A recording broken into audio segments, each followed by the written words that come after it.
जब तक मैं तुझे नहीं कहूंगी तू ना इस घर में आएगी और ना कॉल करेगी। जब मुझे बात करनी होगी ना तो मैं खुद तुझसे बात कर लिया करूंगी। ओ हेलो मैडम, बॉयफ्रेंड नहीं लगी हुई हूँ मैं तुम्हारा जो हिदायतें दे रही हूँ मुझे बैठ के। और वैसे भी मैं तो अभी तुम्हारे घर आने का सोच रही थी। जल्दी से फोन रखो, आके बताती हूँ, बहुत जरूरी बात है जुगनू। खबरदार जो तूने यहाँ आने की कोशिश की, पहले ही मामला बहुत बिगड़ चुका है। हैं? क्या मतलब? राबिया आई थी क्या? नाम भी ना ले उस मनहूस का। उस दिन तू आई थी और हम बात कर रहे थे ना खुरम के बारे में, अम्मी ने सुन लिया है सब कुछ। क्या बात कर रही है जुगनू?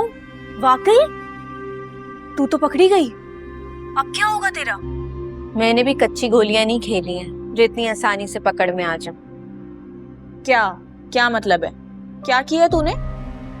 क्या करना था, अपनी अम्मा है, थोड़ा बहलाया, जज्बाती बातें करके बात कुछ से कुछ बना दी। वाह जुगनू, वैसे तू बड़ी होशियार है। बात क्या हुई होती है और तू बात को क्या से क्या बना देती है। कमाल है वैसे। तो फिर और क्या करती, इकरार कर लेती जो मैंने किया। अच्छा छोड़ ये सारी बातें। कुछ खबर भी है तुझे कि वो राबिया तेरे खिलाफ क्या क्या साजिशें करती फिर रही है? क्या करती फिर रही है? मोहल्ले में आई थी गजाला आंटी के घर, और जानती है कह के क्या गई है? कह के गई है कि वो जुगनू है ना मेरे भाई की मौत की जिम्मेदार है।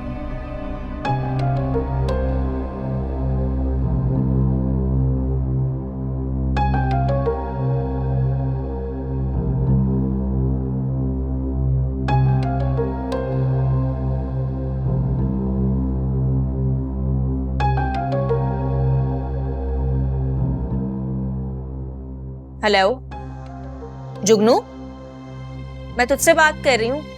तुझे पता है सारे मोहल्ले में तुझे बदनाम करती फिर रही है, सारे मोहल्ले में, कि जुगनू ने अपने शौहर को मार दिया।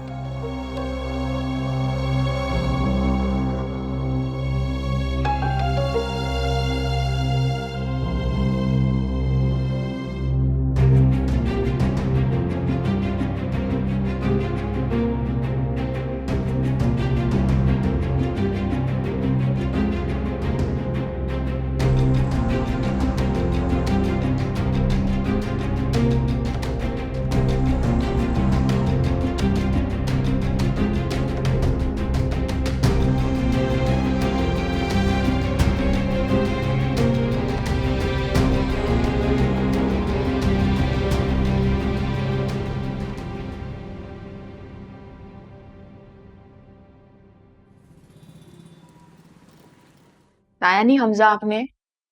मामा की तरफ चली जाऊं 2-3 दिन के लिए, मारिया की शादी है।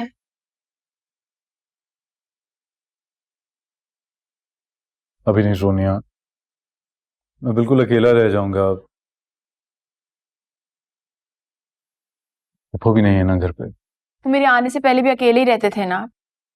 तुम्हारे आने से पहले रह लेता था, तुम्हारे जाने के बाद नहीं रह पाऊंगा। क्या करें फिर? एक आइडिया है मेरे पास। यकीनन बिल्कुल भी प्रैक्टिकल नहीं होगा। हम ना सुन तो लें। अच्छा सॉरी, बताओ क्या है? मैं सोची थी कि आप भी मेरे साथ चलें। पूरा दिन तो ऑफिस में होते हैं, बस रात को आके सोना ही तो है। चंद दिनों की बात है, मुझे बहुत अच्छा लगेगा, प्लीज। लेकिन मुझे बिल्कुल भी अच्छा नहीं लगेगा।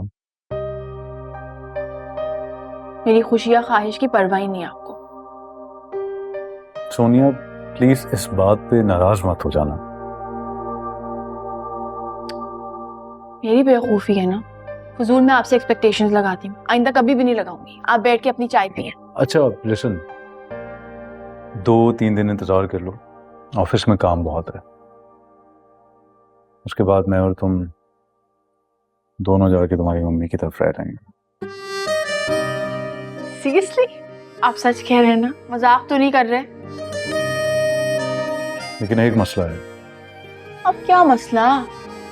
अगर वापसी पे आंटी ने तुम्हें मेरे साथ ना आने दिया तो? क्या बच्चों वाली बात है, ऐसे थोड़ी करेंगी वो। आप चाय पिए।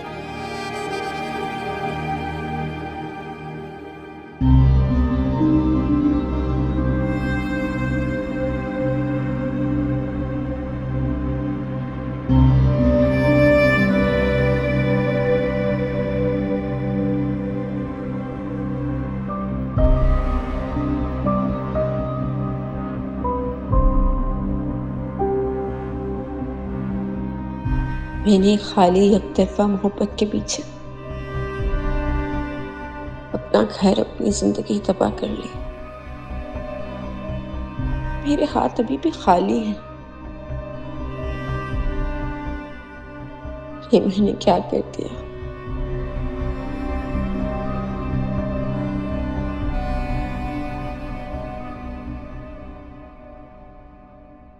तुम क्या कह रही हो शीरीन? जुगनू मेरी बहन है। मुझे उस पर इतना यकीन है कि वो ऐसा कुछ नहीं कर सकती है। अम्मी को सुनने में कोई गलती हुई होगी। मैंने खुद सुना है जुगनू को कहते हुए। वो अम्मी से कह रही थी कि खुर्रम जब भी उसके साथ बुरा सुलूक करता था तो वो उसको मरने की बद्दुआएं देती थी। खुद सोचे फरहान, कोई किसी की बद्दुआओं की वजह से इस तरह से मरता है भला? वो भी खुर्रम जैसा इंसान। कितनी कम उम्री में ही मर गया। तुम कहना क्या चाहती हो? आपको याद है आपके होते हुए राबिया आई थी अपने भाई की रिपोर्ट्स लेकर? देखी थी आपने? हाँ, देखी थी मैंने वो रिपोर्ट्स। क्या था उन रिपोर्ट्स में? कुछ खास नहीं। आप कौन से एक्सपर्ट हैं? मैं डॉक्टर को दिखाना चाहिए, उनसे पूछना चाहिए कि आखिर रिपोर्ट्स में है क्या। साफ कहो ना कि तुम जुगनू को गलत समझ रही हो। फरहान, मैंने ऐसा नहीं कहा। अगर उन रिपोर्ट्स में खुर्रम की कंडीशन अच्छी नहीं थी तो इसका मतलब ये नहीं है कि जुगनू इसकी वजह हो। तुम याद करो, जिस दिन खुर्रम गुस्से में यहां जुगनू को छोड़ने आया था, थोड़ी देर बाद उसकी हालत कितनी अजीब हो रही थी, जैसे अब भी उसे कुछ हो जाएगा।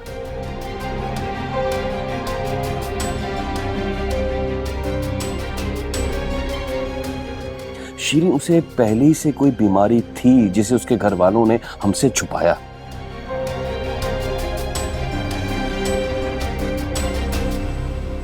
या तुम जानती थी? हाँ?